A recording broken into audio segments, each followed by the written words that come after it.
Bonjour chers spectateurs et bienvenue à Cyberlive, l'émission que nous avons préparée chaque samedi ici à la Cyberbase avec Alexandre, Dany, Annie, Léo, Walid, Samy et moi-même Yacine. Je suis accompagné de Annie et Dany. Bonjour Annie. Bonjour. Et bonjour Dany. Bonjour. Vous allez bien? Oui, on va très bien. Aujourd'hui nous allons faire la découverte de 3 nouveaux jeux. En premier, nous allons découvrir Yves Ou avec Samy et Annie. Bonjour, on va vous présenter Yves O. Yves O est un jeu sorti en 2019.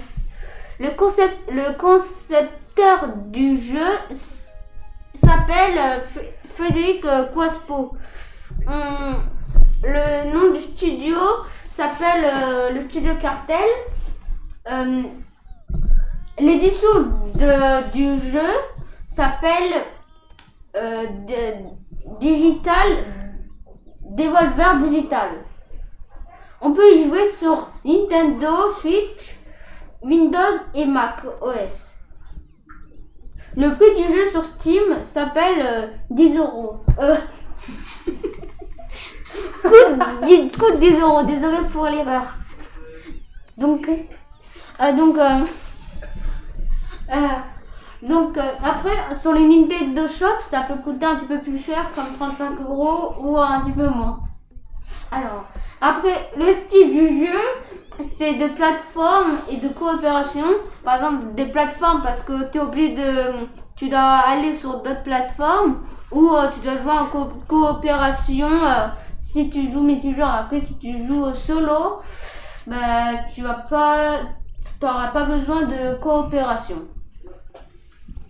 La difficulté du jeu, c'est moyen, mais juste que des fois ça peut être dur, des fois ça peut être facile, mais en tout cas, quand c'est le début, c'est très facile, et quand ça devient un petit peu la fin, un petit peu ça en avance de plus en plus, ça va être un petit peu dur. Donc c'est pour ça qu'on dit moyen. Le durée d'une partie, si on a déjà joué au moins 1 ou 2 fois, en tout cas on s'est quand même entraîné, c'est 10 minutes. Le but du jeu est d'accélérer aux plateformes, mais attention, quand tu veux bouger une main, ça bouge les deux mains. Donc tu dois t'accrocher à une plateforme et après tu bouges l'autre main. Voilà. Donc on peut y jouer solo ou multijoueur, comme je vous les ai dit sur le style du jeu. Et un petit peu les vilains un petit peu défauts du jeu. Par exemple, il y a des animaux qui viennent nous pourrir notre écran. Par exemple, nous salir, par exemple, mettre du vert, du violet, etc. Enfin, pour l'instant, nous, on avait vu du vert et du gris.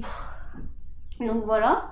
Donc notre avis sur le jeu était facile et en fait, vu qu'on était encore au début, c'était facile, mais on devait être concentré. Donc c'est pas comme si t'étais comme ça, pas concentré, tu regardais une autre chose, par exemple. Voilà. Donc et aussi très coordonné.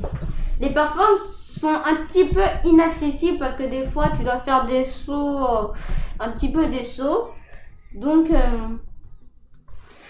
c'était tout pour ce jeu. Donc maintenant on va vous donner, on va vous laisser parler le présentateur. Donc voilà.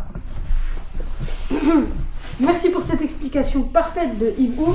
Nous allons maintenant poursuivre avec un jeu que je vais vous présenter qui se nomme Raft. Raft est un jeu créé par Red Beat Interactive et est sorti le 23 mai 2018 et distribué par Axolot Games. Le but du jeu est d'agrandir son bateau et d'explorer l'océan tout en survivant à des requins. Le jeu se déroule sur une terre future où l'eau a recouvert toute la planète et la terre entière et l'humanité est en voie de disparition. On a trouvé le jeu un peu stressant mais joyeux quand même, comme par exemple quand on arrive à trouver des îles. Le reste du temps sur le radeau, la pression est à son comble. Dans ce jeu, nous allons devoir trouver des matériaux pour pouvoir agrandir le radeau et fabriquer des outils qui nous seront utiles à la survie, comme un purificateur d'eau. On peut également fabriquer des objets pour cuisiner. Par exemple, nous pourrons fabriquer un four. et aussi des objets de survie comme un lit, des coffres, des établis et toutes sortes d'objets. Nous pourrons aussi fabriquer un gouvernail avec une ancre pour stopper le bateau et le diriger.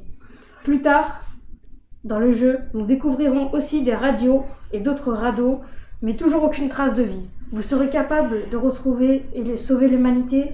Seul vous pouvez le choisir. On a trouvé le jeu original et on a trouvé le jeu original car l'idée de faire une base sur l'eau était vraiment cool. Ce qui nous a particulièrement plu, c'était qu'on pouvait faire plein de choses différentes comme pêcher, dormir, planter des légumes et des arbres fruitiers et découvrir des plans pour construire des meubles. Et maintenant, pour finir, nous allons passer à Lover in the Dangerous Space Time avec Danny et Walid. Bonjour, je vais vous présenter un jeu nommé Lovers in a Dangerous Space Time, un jeu édité et développé par Asteroid Base, un studio de Toronto au Canada. Ce jeu est sorti en septembre 2015. C'est un jeu de coopération, un jeu de shooter et un jeu d'action. Il est de difficulté moyenne. Il est vendu au prix de 15 €. On le trouve sur toutes les plateformes sauf sur mobile. Le jeu est accessible à un jeune public. L'histoire du jeu est simple. Le vaisseau spatial se déplace dans une zone bidimensionnelle ouverte, mais il faudra s'organiser en équipe pour diriger le vaisseau. Chaque joueur contrôle un personnage qu'il faut déplacer jusqu'à un poste de commande. Il y a en tout 7 postes et il faudra se coordonner pour réussir. Dans chaque niveau, il faut libérer 5 des 10 petits animaux. On peut aussi collecter des bonus pour faciliter la découverte ou l'amélioration du fonctionnement du vaisseau spatial. Nous avons senti du stress mais aussi de la joie. Les graphismes sont plutôt joyeux et enfantins. Ce sont des graphismes plutôt de couleurs vives. Malgré tout, le jeu est assez difficile. Et ce n'est pas évident de le contrôler. Précisément le vaisseau ou les canons. On a aimé les missions, les améliorations et les boss à battre. Merci pour cette présentation de Lovers in a Dangerous Space Time. Et surtout, merci à vous tous les spectateurs d'avoir regardé ce live. Maintenant tout le monde, on peut leur dire une chose. Au revoir. Au revoir. Ciao. Ciao.